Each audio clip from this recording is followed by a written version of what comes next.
Вашиот татко е прв председател на Македонско-израелското друштво и токму во тој контекст говориме за бугарскиот спор и за функционирањето на меморијалниот центар на Холокаустот во Скопје. Благодарам за поканата.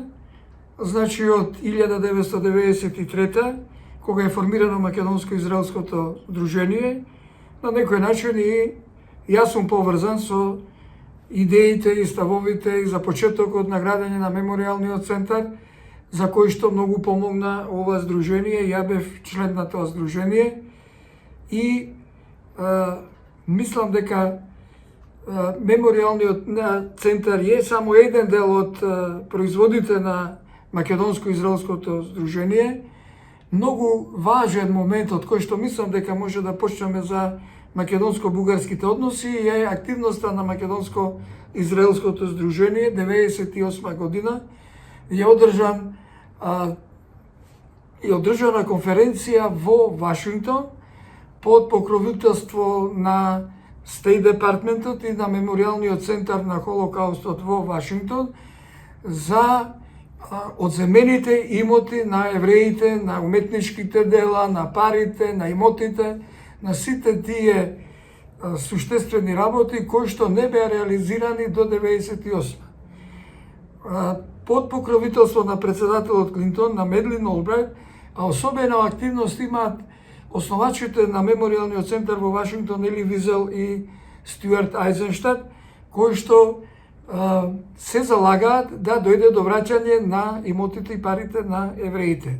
Во тој период, не знам дали се сеќавате, Клинтон бараше да се отворат сметките на швајцарските банки и од таму да се излеша сите оние средства кои што до тој момент десени стоеле во тие банки и така функционирале, не само за имотите, него и за овие затворени сметки. Кои нацистите ги скриле, ги земале. Да. Во овој контекст на македонско-бугарските односи, таму учествуваат 40 делегации. Една од делегациите е македонската делегација. Двајца се учесници од Македонско-израелското друштво и од академијата, тоа се мојот покоен татко Иван Дејанов и професорот Самуил Садикарио, и од еврејската заедница, и како членови на академијата, и како на ова ново формирано здружение, они од Народна банка и од други извори доаѓаат до податоци дека долгот и односно одземениот имот на евреите од март месец 43, сите тие што се пратени 7141 пратени во Треблинка, тие имоти вредат 16,5 милиони долари. По денешна вредност тоа се стотици милиони долари кои што не се вратени во државава, кои што се одземени, и тука многу е битно влијанието на Ајзенштад, кој што ќе видите во предговорот на книгата на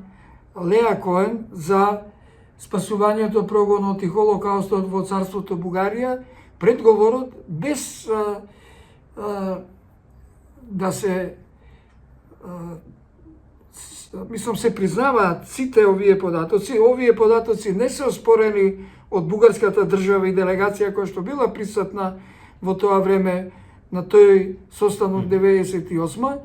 И во книгата исто така поддршка на сите ставови, внатре има стотици документи во кои што се докажува окупаторската акција на бугарската армија, дека не се тие администратори, дека фалсификуваат многу документи за тие времиња, сакајќи сега да се представат во подобро светло, и дека се одговорни за имотите.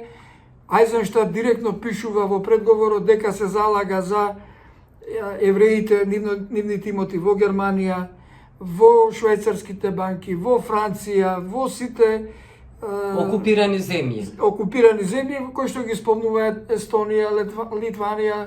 Само македонскиот, бугарскиот дол према Македонија од 16 милиона нигде не се спомнува 98. Значи тие средства, доколку бугарската држава се принуди преку Ајзенштад, кој што е советник на сите амерички председатели за Холокаустот, сега до пред некој ден сигурно беше, мислам, е советник на State Department на господинот Блинкен, можда ќе има повторно некоја функција за советник за Холокаустот, може неговата улога да се искористи за повраток на овие средства, да не зборам за госпоѓата Леа Коен, која што 20 години работи за улогата на фашистичка Бугарија во регионот и пошироко.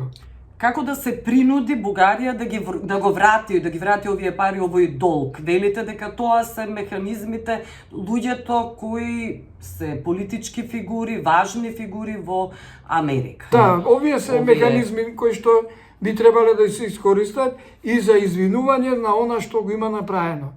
Затоа што во книгата на Леа Коен има документи дека Европската Унија, Европската заедница бара почетокот на 2003-2005 година,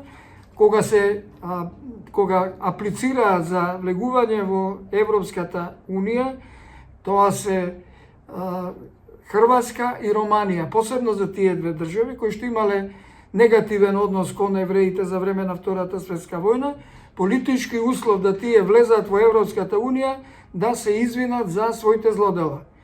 Романија за 350.000 жртви, Хрватска за 40.000.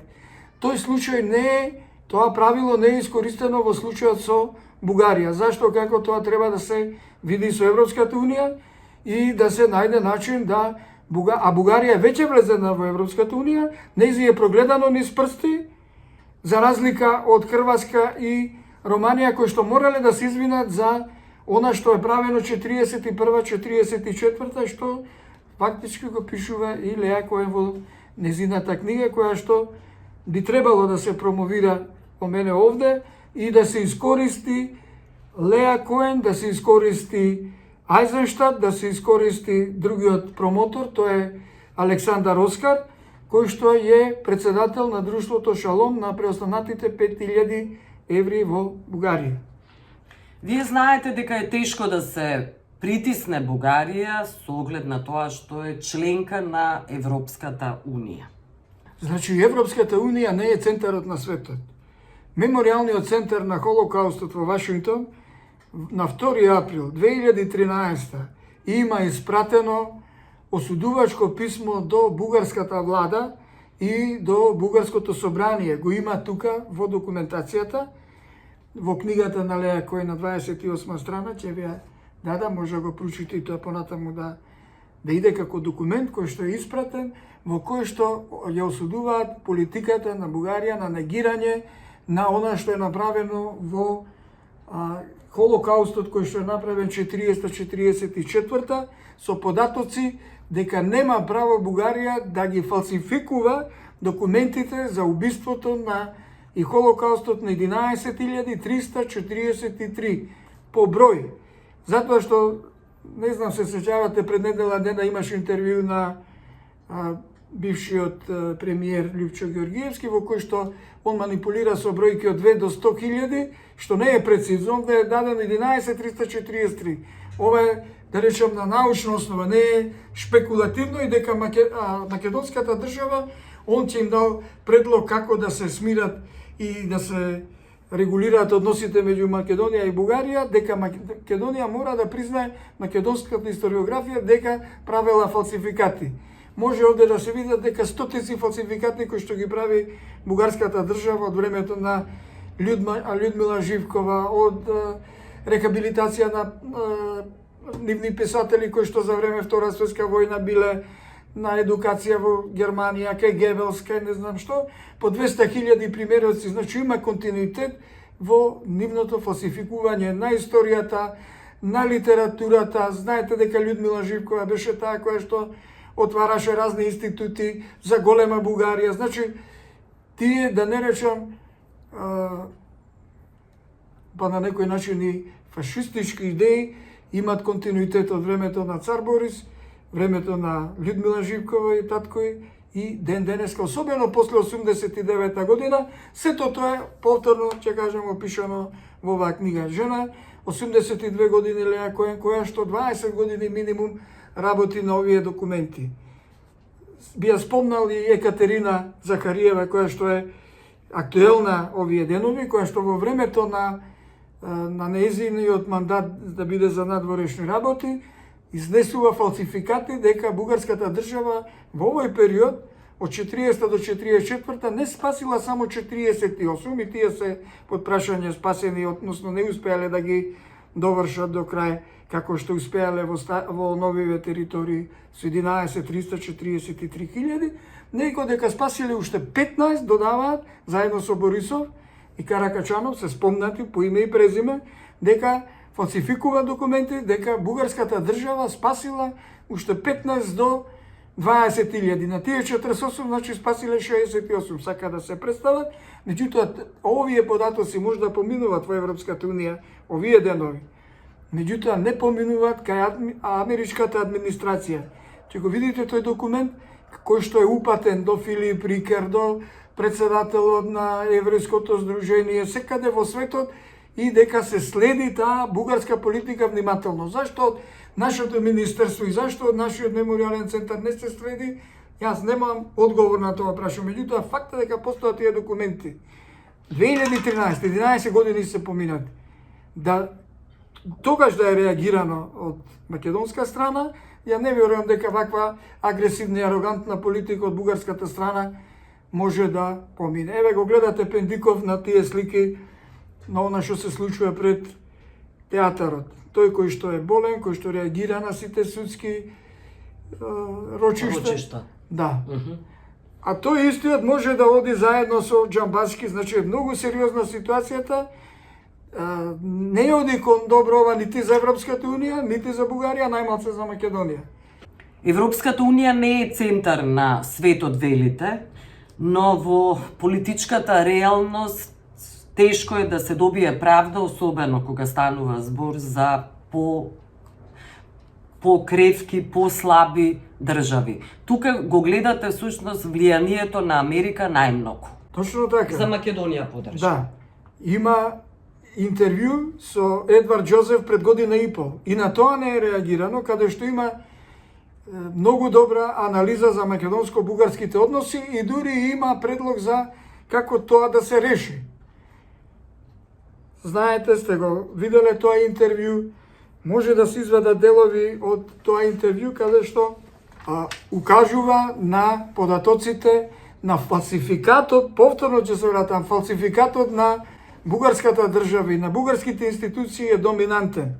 Тоа го приметува и Едвард Џозеф и кажува дека не е точно дека македонската историја почнува 1944 година, дека има податоци и он ги гледал, има документација во State Department од председателот 19 година во Америка на мировната конференција во Париз, каде што америчката држава, многу е битно дека има историски податоци кои што ги има State Departmentот, кои што ги има Конгресната библиотека, на кој што се повикува Едвард Џозеф и кажува дека не е точно дека македонската историја, македонското име, македонскиот јазик починуваат од 944 година.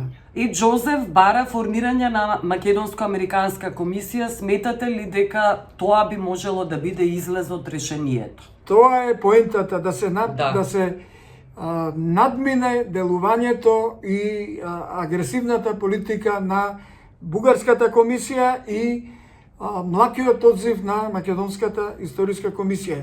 И дека не е во ред да тие функционираат со години, уште малце деценија може да искочи, а да тие ги обработуваат работите пред 1000 години.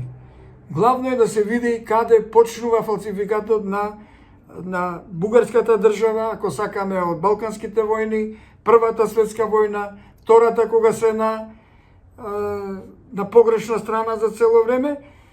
И она што мислам би го вовел, мислам дека е многу битно, кај се гледаат двата пропуста на југословенската политика. Еве денеска е 13 ноември, на 13 ноември да им се дозволи на бугарските сили, кои што 4 години колеле, убивале, плячкале 7140 илјадници македонци, огромни имоти кои што се одземени, да се дозволи да се рехабилитираат со ослободување на Македонија. И уште еден многу битен податок, тоа е што југословенската делегација на Бледскиот договор дозволува да се отпишат долгот за репарациите на бугарската држава кон Југославија. Тие 25 милиона од Блед со воз се враќа Ѓорѓе Димитров, има говор негов на станицата железничка во Софија, на која што одушевено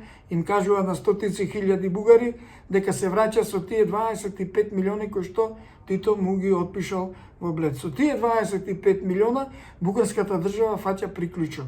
Не може да се негираат сите тие податоци. Дека они фалсификуваат тоа е што го нема во нивната историографија Ѓорѓе Димитров. Они повише го цена денеска Тодор Живков, черка му, а Ѓорѓе Димитров што ги донел тие пари, тоа се негира.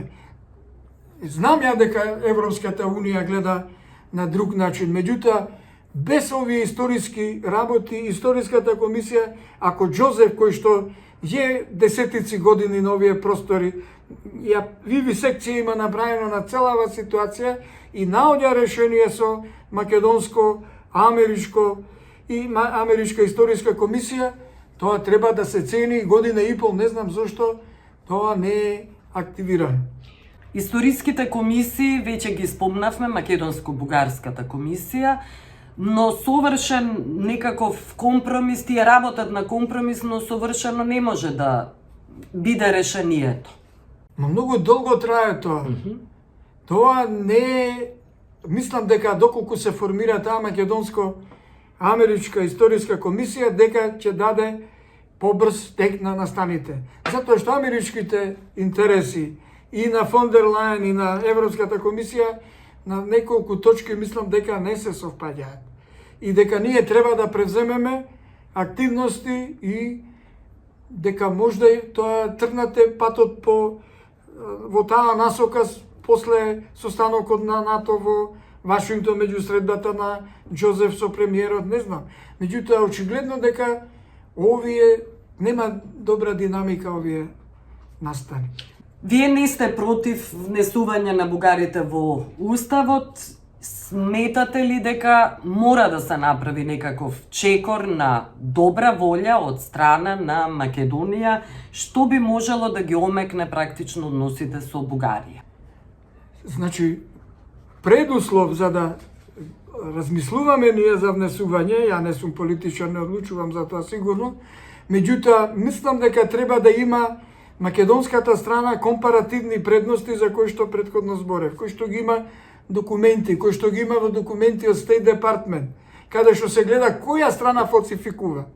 Дека не е тоа македонската како што сака да представи Лјупчо Георгиевски. Значи не може дете да свирне на концерт, да свирне на утакмица и тоа да се третира како говор на омраза, а сите овие работи да стојат. Ова што го кажува Џозеф, тоа е последното од пред година и пол. Ова што го пишува госпоѓа Леја Коен, 82 годишна жена која што била 6 месеци кога бугарската држава, царот Борис III ја прогонува со мајке, ја тера од Софија од комодитет зимно време да оди блиску до Дунав за ако стигне ако настаните дозволат, меѓутоа за среќа не дозволиле да може да ги транспортираат побрзо до Треблинка. Тогаш почнува овие контраофанзивите руски, Сталинград, едно друго и целата таа работа замира. Значи завршува најглавниот екзодус на евреите на овие простори од Беломорска Македонија, од Пирот, од Македонија под водство на и окупирани територии од бугарската држава и се завршува тој процес за среќа на и несреќа на тие 11.343, односно ќе биле 100.000 сигурно. Што ќе се случи ако овие историски неправди не се решат? Ќе бидеме закотвени, конзервирани како изолиран остров? Па ја мислам дека има динамика да се решат.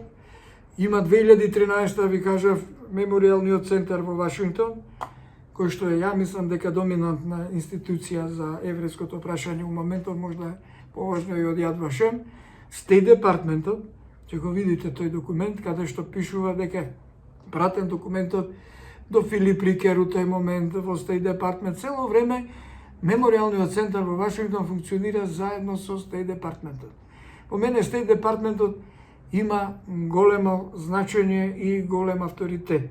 Ако тие и Едвард Џозеф можда во таа насока го кажува она што пред година и пол го даде во интервјуто, дека начинот, значи некој го советува, значи тоа е на научна основа се бара решението. Не гледам ја дека Европската Унија превзема чекори во таа насока како што ги прави Меморијалниот центар во Вашингтон и Стејт Департментот.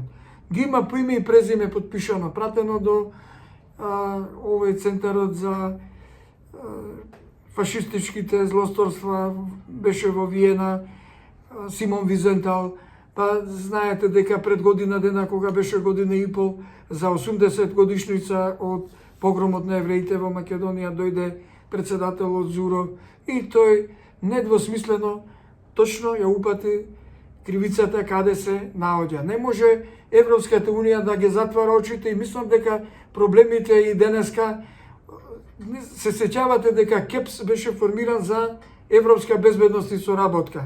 Сето тоа е нарушена таа статика, таа архитектура на Европа и сега они денеска сакаат тоа да го направат. Не може, мислам дека Македонија и македонско-бугарските односи, како што го скенира, не го спомна преска Едвард Џозеф, дека наликува и прави паралела со она што е правено во односите и проблемите историски меѓу Русија и Украина. Да не беа две земји во Македонија и Бугарија во НАТО, не знам како ќе се одвива работите. И тоа е човек кој што има големо искуство во овие односи и не е мек во правењето на тие паралели. Значи, излезот е таму. Ние знаеме дека, мислам, замки се тоа, не може сега, примерно, да Македонија да подигне тужба против двојните стандарди на Европската Унија, затоа што прави едни стандарди за влез политички услови на Хрватска и на Романија, а тоа не го спроведува за Бугарија. Гледаме дека тоа не поминува кај америчката страна, кај Меморијалниот центар и кај Стејт Департментот и тие стриктно и посочуваат на Бугарија да не се занимава понатаму со правење фалсификати. Ке нив е јасно кој е фалсификаторот. А не знам зашто такви прашања не им беа поставени на фон дер Лајен кога беше тука, затоа што таа сака да прими кај неа во незината влада еден од незините секретари да биде Екатерина Захариева, која што е еден од тие фалсификатори. Добре. Не е само моралниот лик и економскиот криминал, 8 милиона или не знам, овој за мене е многу по-битен момент. Кај американците гледам дека не поминува. Кај Едвард Џозеф не поминува. Овде не знам зашто тие работи така поспоро. Ви благодарам за овој разговор.